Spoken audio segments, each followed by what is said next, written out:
श्रीमती रेखा गुप्ता जी पूर्व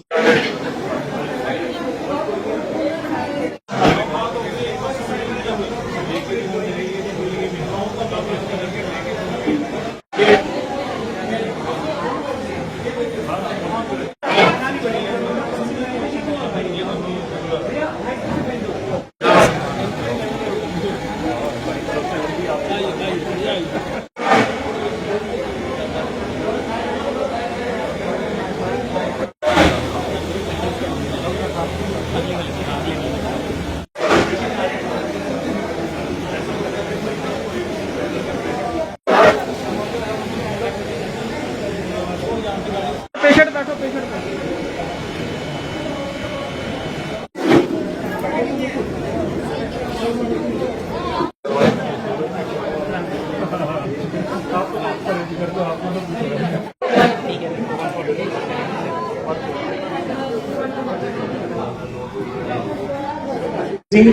रामनगर से विधायक श्री सुनील भारद्वाज जी,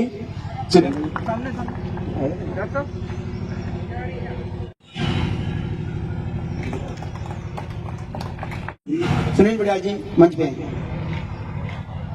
जो चुनी दे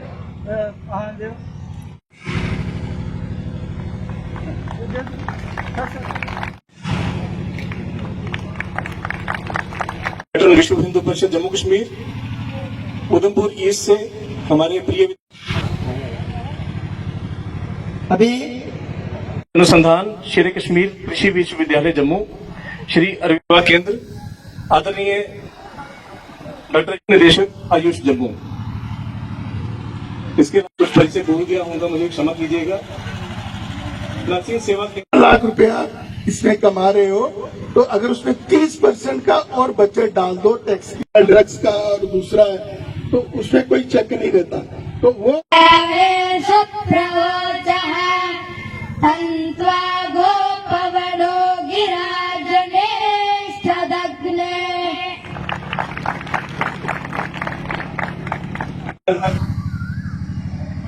अपना सहयोग किया है, उनकी भी याद में इन्होंने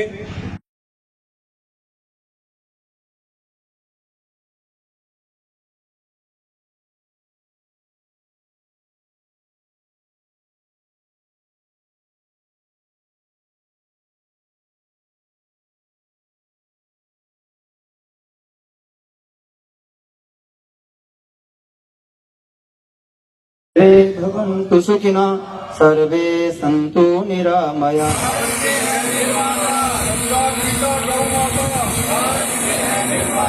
गौ माता जी की जय, गौ माता जी की जय, गौ माता जी की। क्योंकि मेरे को ਜਿਹੜੇ ਪਹਿਲੇ ਆਏ ਸਨ ਪਿੱਛੋਂ ਆਏ ਸਨ ਉਹਨਾਂ ਦੀ मैं कह सकता कि ये रुपेश कुमार जी जो उस समय प्रांत प्रचारक जम्मू कश्मीर लद्दाख थे, उनकी एक ऐसी भावना थी कि नर्सिंग सेवा केंद्र खून में बने, तो यहाँ पे भूमि लगभग 125 कनाल थी जिसको बढ़ाकर अब कोई 150 कनाल के लगभग कर दिया गया है।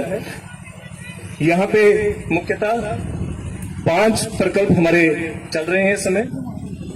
बिलावर से हमारे प्रिय विधायक श्री सतीश शर्मा जी, रियासी से विधायक कुलदीप दुबे जी, रामनगर से विधायक श्री सुनील भारद्वाज जी, चिन्नैनी से विधायक बलवंत सिंह मनकोटिया जी। ये एक बहुआयामी प्रकल्प है और ऐसे प्रकल्प की श्री नरसिंह सेवा केंद्र जो एक दीप जला रहा है। सबसे बड़ी बात दीपक की होती है, अपना हर कार्यक्रम जो है वो दीपक से शुरू होता है, दीप जलाइए। दीप एक आशा का केंद्र होता है, नौकरी देता है और 8 से 10 आज हम लोग यहाँ पर ग्राम खून तहसील मजालता डिस्ट्रिक्ट उधमपुर में यहाँ आए हैं और यहाँ पे आपने देखा होगा कि नर्सिंग सेवा केंद्र की तरफ से आज द्वितीय वार्षिक उत्सव मनाया जा रहा है बड़ी धूमधाम से, जिसमें किसान मेला भी है और साथ ही साथ चिकित्सा शिविर भी है और भोजन की व्यवस्था भी यहाँ पे है। सभी लोग यहाँ पे आए हैं, आसपास के 24 गांवों के लोग यहाँ पे इस समय उपस्थित हैं। हमारे साथ यहाँ पे एग्रीकल्चर डिपार्टमेंट से और हार्टिकल्चर डिपार्टमेंट से, नारायणा हॉस्पिटल से, आयुष जो हमारा डिपार्टमेंट है वहाँ से, ये सभी लोग यहाँ पे आज उपस्थित हैं और ये कार्यक्रम बड़ी धूमधाम से मनाया गया है। ये शायद आपको याद होगा कि 11 मई 2023 को इसकी नींव रखी गई थी नरसिंह सेवा केंद्र ग्राम खून में। और उस समय यहाँ पे पहाड़ी नुमा शक्ल थी जिसमें लगता था कि कुछ बन नहीं पाएगा, लेकिन आज इस तरह से कार्य किया गया है कि जगह का नुकसान भी ना हो, जगह पे अच्छी भलीभांति कुछ कार्य किया जा सके। और यहाँ पे 5 प्रकल्प जो हैं वो मुख्यतः शुरू किए गए हैं, जिसमें हमारे पास देसी नस्ल की गायें साहीवाल का यहाँ पे पालन पोषण हो रहा है। और गौशाला एक बड़ा विशाल हमारा प्रकल्प है, जिसमें गौशाला से पंचगव्य से जो तैयार होंगे हमारे गाय के पदार्थ, वो भी पदार्थ यहाँ पे बन रहे हैं, जिसमें देसी घी है या लस्सी है या इस तरह के पदार्थ भी हैं। और पंचगव्य से तैयार होने वाले अन्य जो पदार्थ हैं वो भी तैयार हो रहे हैं। दिए हैं गोबर से तैयार होने वाले निर्मित हैं हमारे पास। इसके अलावा जो दूसरा प्रकल्प हमारा है वो कृषि का है, जिसमें जैविक कृषि के नाम से हमने उनको नाम दिया है। और जैविक कृषि में हमारे पास मशरूम का प्लांट लग चुका है, हमारे पास पॉली हाउस बन चुका है, किसान प्रशिक्षण केंद्र भी साथ में है, जिसमें किसानों को भी सिखाया जाएगा कि कम भूमि में हम कैसे ज़्यादा फसल कर सकते हैं, कैसे ज़्यादा उपज हो सकती है और कैसे ज़्यादा कमाई हो सकती है। तो उसमें कृषि विभाग की तरफ से इसमें हमारे पास जो पोली हाउस है ये और साथ में मशरूम प्लांट है, इस तरह के जो अन्य इनके पास अलग अलग तरह की जो स्कीम्स हैं उसमें इनकी सब्सिडीज़ भी हैं जो किसान अवेल कर सकते हैं। हम किसानों को यही सिखाते हैं यहाँ पर कि किस तरह से आप अप्लाई करें और कैसे आप एप्लीकेशन दे के उसमें सब्सिडी ले सकते हैं और कम भूमि में ज़्यादा कमाई कर सकते हैं।